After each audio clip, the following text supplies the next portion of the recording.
Hello students. Today आज हम लोग बात करेंगे प्लैंक्स रेडिएशन लॉ के बारे में। प्लैंक रेडिएशन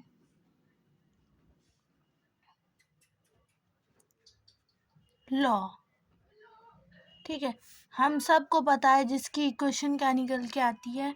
जिसकी इक्वेशन निकल के आती है u new is equal to 8 pi nu square upon c cube h nu upon e to the power h nu upon kt minus 1.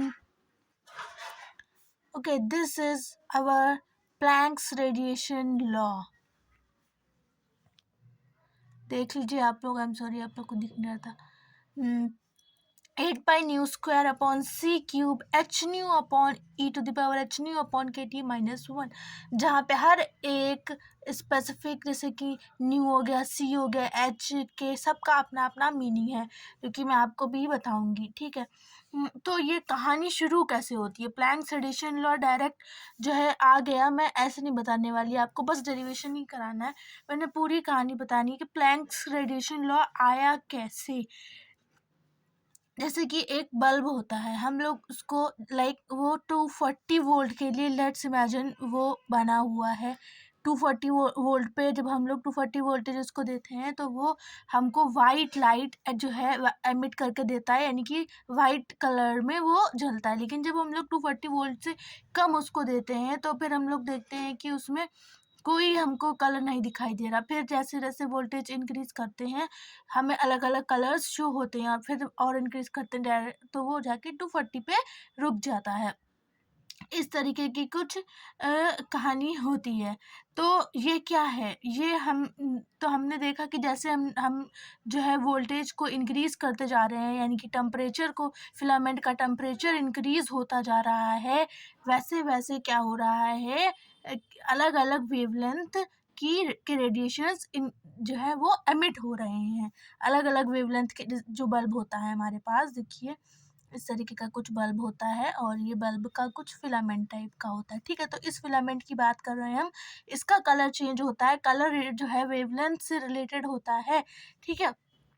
तो जैसे जैसे कलर चेंज हो रहा है, उसका मतलब उसके जो वेवलेंथ है उससे रिलेटेड वो चेंज हो रहा है। तो इससे रिलेटेड एक हमें एक लॉ दिया था वीन्स ने, ओके। तो वीन डिस्प्लेसमेंट लॉ वो क्या कहता है, वो ये कहता है कि जैसे जैसे हम लोग टेम्परेचर वोल्टेज को इंक्रीज करेंगे, फिलामेंट का टेम्परेचर इंक्रीज होगा, टेम्परेचर जो है वो वेवलेंथ से डायरेक्टली रिलेटेड होता है। कैसे रिलेटेड होता है? वो उन दोनों में रिलेशन होता है, lambda m into T is equal to some constant, और कांस्टेंट अगर एग्जैक्ट लिखें तो 2.898 into 10⁻³ metre kelvin. Okay, so ये हमारा वीन्स डिस्प्लेसमेंट लॉ होता है। वीन्स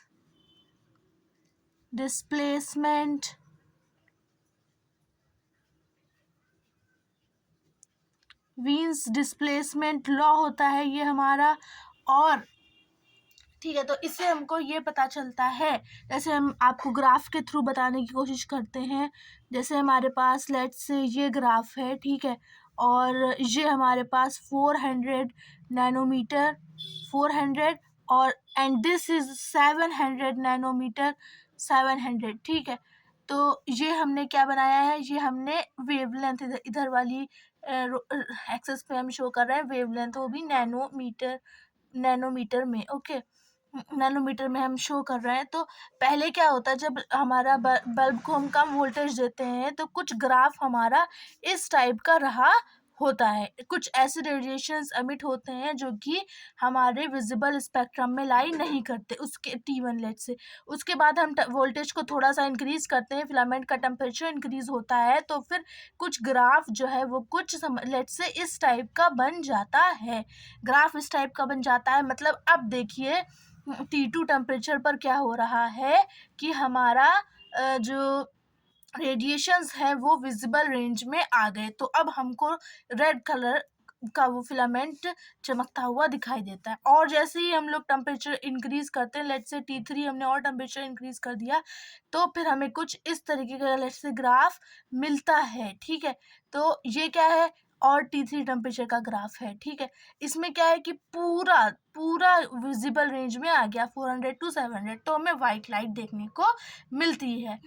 तो यही हमारा वीन्स डिस्प्लेसमेंट लॉ है कि जैसे जैसे हम लोग टेम्परेचर को इंक्रीज करते हैं, हम देख रहे हैं कि ये हमारा ये पीक जो है वो इधर तरफ शिफ्ट होती जा रही है, यानी कि वो शॉर्टर वेवलेंथ की तरफ शिफ्ट होती जा रही है, डिस्प्लेस होती जा रही है, इसी को कहते हैं डिस्प्लेसमेंट। ओके, तो ये हमारा वीन्स डिस्प्लेसमेंट लॉ है। और इस वेव हमने देखा कि इस वाली वेवलेंथ के लिए के करस्पॉन्डिंग सबसे ज़्यादा रेडिएशन एमिट हो रहे थे, तो इस वाली वेवलेंथ को हम लोग कहते हैं लैम्डा मैक्स। लैम्डा मैक्स मतलब जिसके करस्पॉन्डिंग सबसे ज़्यादा रेडिएशन एमिट हो रहे हो सर्टेन टेम्परेचर पर, इसके लिए वो लैम्डा एम यहाँ पे होगा, इसके लिए ये लैम्डा एम यहाँ पे होगा। ओके, इस तरीके की बात है। अब आगे बढ़ते हैं। उसके बाद हम लोगों को वीन्स डिस्प्लेसमेंट लॉ की बात पता चल गई।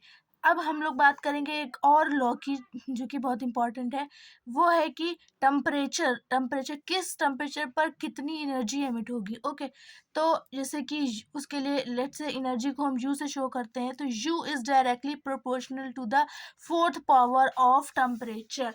ये हमारा स्टीफन्स लॉ है। इसके बारे में हमें स्टीफन्स ने बताया था कि टेम्परेचर की फोर्थ पावर से हमारी जो एनर्जी है वो एमिट होगी। और प्रोपोर्शनलिटी कांस्टेंट हम लोग हटाते हैं तो हमको स्टीफेंस कांस्टेंट मिलता है, एंड सिग्मा जिसको बोलते हैं T⁴। This is our Stefan's law. तो ये इन दो लॉज से हमको दो बातें पता चलती हैं। इन दो लॉज से हमको दो बातें पता चलती हैं। एक हमको पता चलता है कि सर्टेन टेम्परेचर पे एक सर्टेन टेम्परेचर पर एक सर्टेन टेम्परेचर पर किस वेवलेंथ पे जो है सबसे ज़्यादा रेडिएशन एमिट होंगे, और यहाँ पे हमको जो है एनर्जी और टेम्परेचर के बीच में रिलेशन मिलता है। लेकिन अब हम अगर बात करें कि एक स्पेसिफिक वेवलेंथ की बात बताओ हमें कि इस वेवलेंथ पे या इस वेवलेंथ पे एक स्पेसिफिक वेवलेंथ पे जो है कितनी एनर्जी एमिट हो रही है, तो उसके बारे में हमको नहीं पता चलता है। उसके लिए हम लोगों को एक कंसेप्ट का वो इस्तेमाल करना पड़ेगा, जैसे कि हमें you lambda D lambda, you nu d new और यू लैम्डा डी लैम्डा, ये कंसेप्ट हमको यूज़ करना पड़ेगा। यानी कि एनर्जी एक लैम्डा से रिलेटेड, पूरे उसमें नहीं, एक लैम्डा से रिलेटेड। ओके, एक स्पेसिफिक वेवलेंथ से रिलेटेड कितनी एनर्जी एमिट हो रही है पर यूनिट वॉल्यूम में या फिर पर यूनिट फ्रीक्वेंसी में। तो दिस इज व्हाट, ये है हमारा energy per unit volume in the wavelength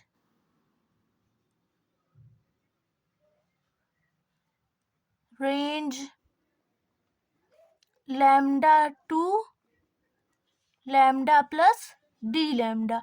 और ये क्या है, energy per unit volume in the frequency range. ठीक है, इन द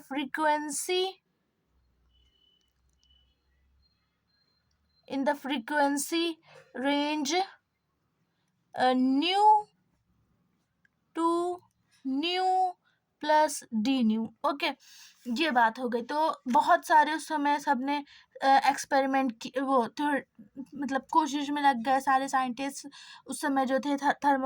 स्टैटिस्टिकल थर्मोडायनेमिक्स जो प्रेजेंट थी, जितनी भी मतलब क्लासिकल फिजिक्स की नॉलेज प्रेजेंट थी, सबका इस्तेमाल करके कि कुछ करके हम इस चीज़ का फॉर्मूला निकाल सकें कि एक स्पेसिफिक लैम्डा से कितनी वो एनर्जी मतलब एसोसिएटेड है। तो कुछ वो साइंटिस्ट जो है कुछ इक्वेशन, तो परफेक्ट इक्वेशन तो नहीं निकाल पाए, पर कुछ इक्वेशन उन्होंने निकाली। तो उन्होंने जो निकाली वो थी इस टाइप की कि हाँ, जो फंक्शन होगा वो न्यू क्यूब और फंक्शन होगा किस चीज़ का, न्यू बाई टी का, न्यू बाई टी का, इस तरीके का कुछ फंक्शन होगा। इतनी बात हमारे साइंटिस्ट ने उस समय बताई।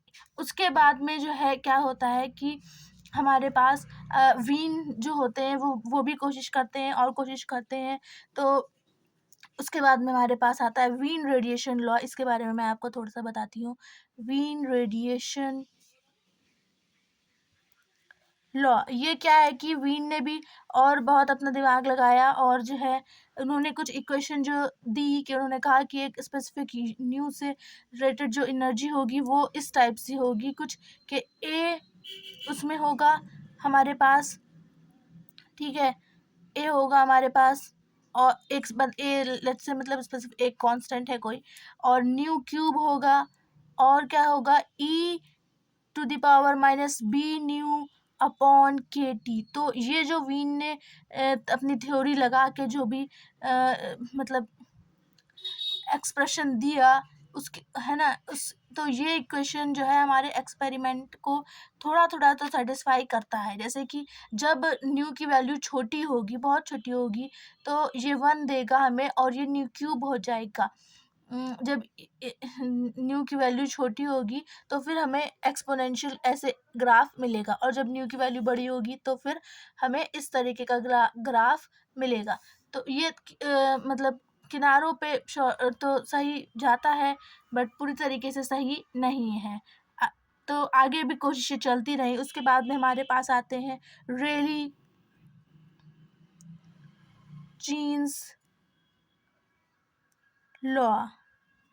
ठीक है, रेली जीन्स साइंटिस्ट का नाम है। उन्होंने क्या लिया दिया, उन्होंने एक अजम्पशन किया कि हमारे पास एक वो है एनक्लोजर है, लेट्स से 3D एनक्लोजर की इमेजिनेशन अजम्पशन की उन्होंने, जो कि टी टेम्परेचर पर है। इसके अंदर ब्लैक बॉडी रेडिएशंस हैं जो कि अपने वॉल्स के साथ जो है टी टेम्परेचर के साथ इक्विलिब्रियम में आ चुके हैं ऐसी। और फिर उन्होंने जो है क्या किया कि जो है उन्होंने बताया कि जैसे हमने स्टैंडिंग वेव्स पढ़ी हैं मतलब उन्होंने 11th क्लास का जिक्र नहीं किया बट मैं आपको बता रही हूँ, आपने 11th क्लास में पढ़ा होगा। स्टैंडिंग वेव्स वो इस तरीके की होती हैं कि जैसे ऐसे करके अब दो तरफ से वो बंधी होती है हमारी स्ट्रिंग, और उसको हम हिला देते हैं तो फिर हमें स्टैंडिंग वेव्स मिलती हैं इस तरीके से, let's say at some frequency new 1। और इस तरीके से हमको नोट्स वगैरह सब मिलते हैं। ये आपने ये डायग्राम्स देख रखे होंगे, पढ़े होंगे, ओके। तो इसी तरीके से हमारे पास अंदर रेडिएशन है तो वो भी वेव ही ना, तो वो भी स्टैंडिंग वेव है। तो एक एक जो स्टैंडिंग वेव है उसको एक एक ऑसिलेटिंग सिस्टम मान सकते हैं, यानी कि उसको एक ऑसिलेटर मान सकते हैं। तो ठीक है, एक ऑसिलेटर, तो ऑसिलेटर की बात की इन्होंने, बहुत बड़ी बात की ऑसिलेटर की।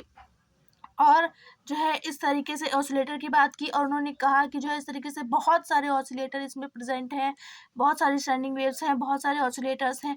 तो हम लोग क्या करेंगे, और इस तरीके से बहुत सारे ऑसिलेटर्स प्रेजेंट हैं, तो कितने ऑसिलेटर्स पर यूनिट वॉल्यूम में प्रेजेंट हैं उसकी जो है एक अपना एक अलग डेरिवेशन है और बहुत ही प्यारा है। लेकिन उसको जो है यहाँ पे हमारा करना वो नहीं है बस, लेकिन उसको करने के बाद जो निकल के आता है कि जो है पर यूनिट वॉल्यूम में कितने ऑसिलेटर्स प्रेजेंट हैं वो मैं लिख रही हूँ यहाँ पे 8 pi nu square upon c cube. ये निकल के आता है कि पर यूनिट वॉल्यूम में इतने ऑसिलेटर्स प्रेजेंट हैं। ठीक है, उस न्यू से new plus d new range की बात हम करेंगे। उसके बाद में जो है अगर न्यू से new plus d new range की बात करें, अब हम लोग इतने ऑसिलेटर प्रेजेंट हैं पर यूनिट वॉल्यूम में। तो अब हम बहुत सारे ऑसिलेटर्स प्रेजेंट हैं, ठीक है, और सब रेडिएशन इसके अंदर रेडिएशन प्रेजेंट है, रिफ्रैक्शन हो रहा है लगातार। और जो है तो अब हमको क्या कर चाहिए, हमको एनर्जी चाहिए, हमको नंबर ऑफ ऑसिलेटर्स पर यूनिट वॉल्यूम में मिल गए तो हमको एनर्जी मिल जाएगा समहाउ। तो उसके लिए उस समय फिर इक्वेशन बनाई गई कि जो है एनर्जी हम लोग इस तरीके से निकालते हैं कि ढेर सारे ऑसिलेटर्स हैं, जब संख्या बहुत बड़ी होती है तो हम लोग एवरेज की बात करते हैं, प्रोबेबिलिटी की बात करते हैं। तो इस तरीके से e⁻⁻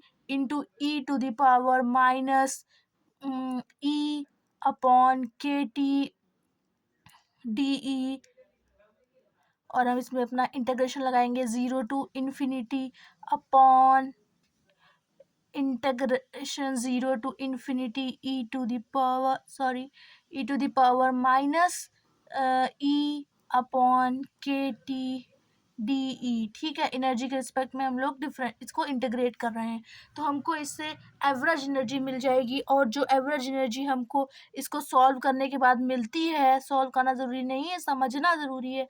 ठीक है, तो जो हमें एनर्जी मिलती है वो मिलती है के टी, और हमें मिल गई पर यूनिट वॉल्यूम की एनर्जी। ठीक है, अब पर यूनिट वॉल्यूम में इतने ऑसिलेटर प्रेजेंट हैं, तो हमें अगर एनर्जी चाहिए अब टोटल के सारे ऑसिलेटर्स की कितनी एनर्जी होगी, तो जाहिर सी बात है इसकी और इसकी मल्टीप्लिकेशन होगी। तो जब हमने मल्टीप्लिकेशन की तो फिर यहाँ पे डी न्यू लेट से ऐड कर लीजिए, क्योंकि हम लोग न्यू से new plus d new range की बात कर रहे हैं, तो वो लग जाएगा उसमें। और फिर तो फिर हमें कितनी ये जो हमें एनर्जी मिलने वाली है वो कितनी हो जाएगी, u nu d nu is equal to 8 pi nu square upon c cube, और डी न्यू को हम बाद में लिखेंगे बिकॉज वो कट जाएगा, और इंटू के टी एंड डी न्यू। ठीक है, एंड डी न्यू, ये देखिए डी न्यू और ये डी न्यू और ये डी न्यू जो है हमारे कट जाएंगे, तो बाकी जो बचा है वो हमको मिलेगा।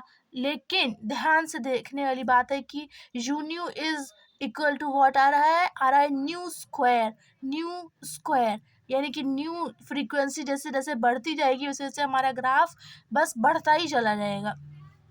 ठीक, तो मतलब हमारा ग्राफ एक्सपेरिमेंटली हमको क्या मिला था, हमको एक्सपेरिमेंटली जो ग्राफ मिला था, इधर अगर यू न्यू है, इधर हमारे पास न्यू है, तो हमको जो एक्सपेरिमेंटली ग्राफ मिला था वो कुछ इस तरीके से था। ठीक है, ये एक्सपेरिमेंटली जो ग्राफ हमको मिला वो है। ठीक है, लेकिन इनका ग्राफ क्या बता रहा है रेली जीन्स का, कि जो है हमारा ये तो पैराबोलिक हो गया ना, न्यू टू द पावर 1 है, इधर जो है स्क्वायर है, तो फिर हमारे पास पैराबोलिक कर्व मिलेगा हमको, यानी कि लगातार एनर्जी बढ़ती ही चली जाएगी। तो ये एक्सपेरिमेंट से मैच नहीं हो रहा है, ये काफ़ी गलत है।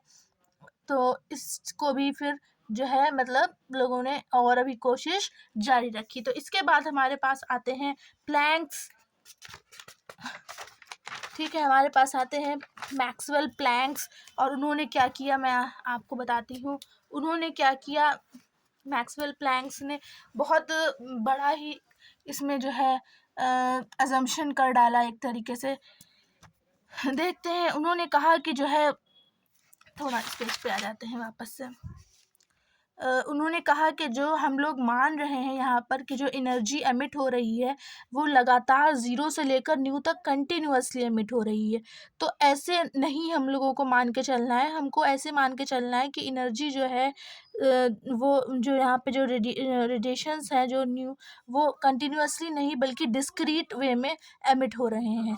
एब्जॉर्ब होंगे तो भी डिस्क्रीट वे में, और एमिट होंगे तो भी डिस्क्रीट वे में, किसी फ्रीक्वेंसी न्यू। तो मैं बात को लिखती हूँ, क्या उन्होंने बताया, उन्होंने कहा कि जो है एनर्जी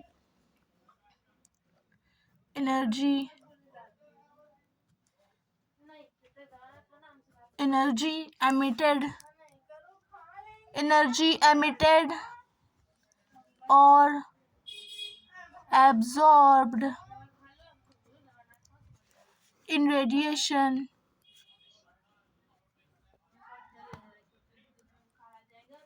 ठीक है एट फ्रीक्वेंसी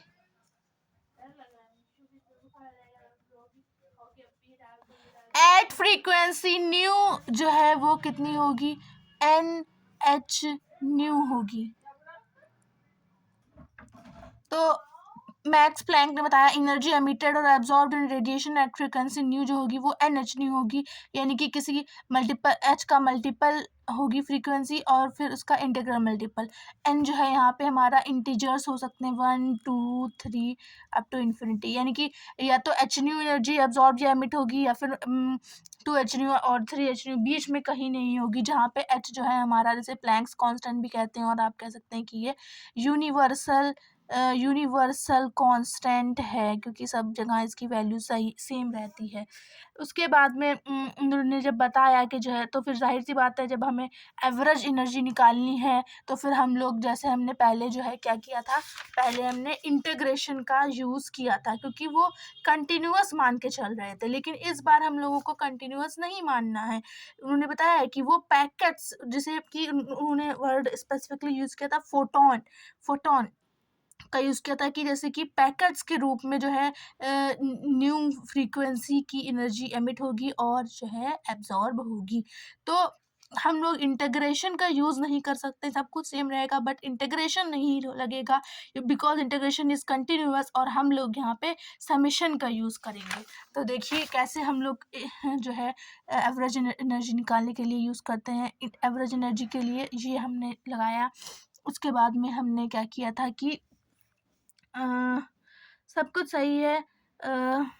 ई की जगह हमने NH लिख सकते हैं, तो बिकॉज दैट इज़ एनर्जी, तो NH लिखा हमने। और जो है ई वाला टर्म, जो एक्सपोनेंशियल टर्म था, वो सही था, तो उसको लिखा e⁻⁻NH अपॉन KT, ठीक है, अपॉन हम लोग लिख रहे हैं। और हम लोगों को इस बार क्या लगाना है, समेशन लगाना है। n इज इक्वल टू 0 से लेकर इन्फिनिटी तक जाएगा। 0 रहेगा, 1 रहेगा, 2 रहेगा, 3 रहेगा, लेकिन हम लोग बीच का नहीं होगा कुछ, हम लोग इसलिए इंटीग्रल नहीं लगाएंगे, इसमें इंटीग्रेशन नहीं होगा। ठीक नाउ नीचे हम लोग क्या रखेंगे, e⁻⁻NH अपॉन KT। इसमें भी वही सेम चीज़ होगी, n इज इक्वल टू 0 से इन्फिनिटी तक ये जाएगा। और जब इसको हम लोग सॉल्व कर लेते हैं पूरा, तो हमारे पास आता है equation HNu upon e⁻HNu upon KT -1। ये हमारे पास जो है एवरेज एनर्जी आ जाती है पर यूनिट वॉल्यूम की। और हमको पता है पर यूनिट वॉल्यूम में कितने ऑसिलेटर थे, उसका इक्वेशन तो रिलीजियंस ही निकाल चुके थे, तो बस दोनों को मल्टीप्लाई करना है और हमको मिल जाएगा। तो हमारा यू न्यू डी न्यू क्या हो जाएगा, हमारा यू न्यू डी न्यू हो जाएगा। ऑसिलेटर कितने थे, ऑसिलेटर थे 8 pi nu square upon c cube. ठीक है, डी न्यू भी है, उसको लास्ट में लिखेंगे बिकॉज वो कट जाएगा, अपॉन सी क्यूब। और एनर्जी एवरेज कितनी निकल के आई है, वो आई है HNu upon e⁻HNu upon KT -1 into d nu से डी न्यू कट जाएगा, एंड हमारे पास ये जो इक्वेशन आएगी कि u new is equal to 8 pi nu square upon c cube HNu upon e⁻HNu upon KT -1। यही हमारा जो है प्लैंक्स रेडिएशन लॉ है, प्लैंक्स रेडिएशन लॉ, यही हमारा प्लैंक्स रेडिएशन लॉ है। और जब ये प्लैंक्स ने इसको ड्राइव किया था, तो उन्होंने सोचा था कि ये हमने ड्राइव तो कर लिया है मैथमेटिकल इक्वेशंस की मदद से, लेकिन वो इससे ज़्यादा खुश नहीं हुए थे, ज़्यादा सेटिस्फाई नहीं थे, बिकॉज उनको लग रहा था कि बस उन्होंने मैथमेटिकली जो है इसको ड्राइव कर लिया है, और समहाउ ये जो है हमारा जो एक्सपेरिमेंटल ग्राफ था, इसको बहुत ही अच्छे से सेटिस्फाई करता है, ये वाला जो ग्राफ था ऐसे करके, है ना, जो कि एक्सपेरिमेंटली ड्राइव हुआ था यू न्यू और न्यू के बीच में। तो उसको बिल्कुल बहुत अच्छे से ये हमारा जो वो है एक्सप्रेशन बहुत ही अच्छे से उसको फॉलो करता है। तो वो समझ रहे थे कि समहाउ जो है मैंने मैथमेटिक्स की मदद से इसका रिविजन कर लिया, लेकिन कुछ इसमें फिजिक्स मिसिंग है, उनको ऐसा लग रहा था। जबकि बात ये थी एक्चुअल में कि जो है उन्होंने जो अजम्पशन किया था कि जो है यहाँ वाला अजम्पशन कि जो है ये डायरेक्ट नहीं, कंटिन्यूअस नहीं, बल्कि डिस्क्रीट रहेगा। तो इसके पीछे कोई लॉजिक नहीं इन्होंने ज़्यादा सोचा था, थ्योरी है ये बस। तो इस थ्योरी को लेके वो खुश नहीं थे, बट बाद में पता चला पता लगा कि जो है यहाँ पे फिज़िक्स नहीं मिसिंग थी, बल्कि बहुत समय तक मतलब ये वाली फिज़िक्स ही मिसिंग थी कि जिसमें जो है ऐसा होता है, और समहाउ उसको जो है उन्होंने डिस्कवर किया है, और यहीं से हमारी शुरुआत होती है क्वांटम मैकेनिक्स की, या फिर आप कह सकते हैं क्वांटम फिज़िक्स की। And this is Planck's radiation law, और ये उसका डेरिवेशन है। Thank you.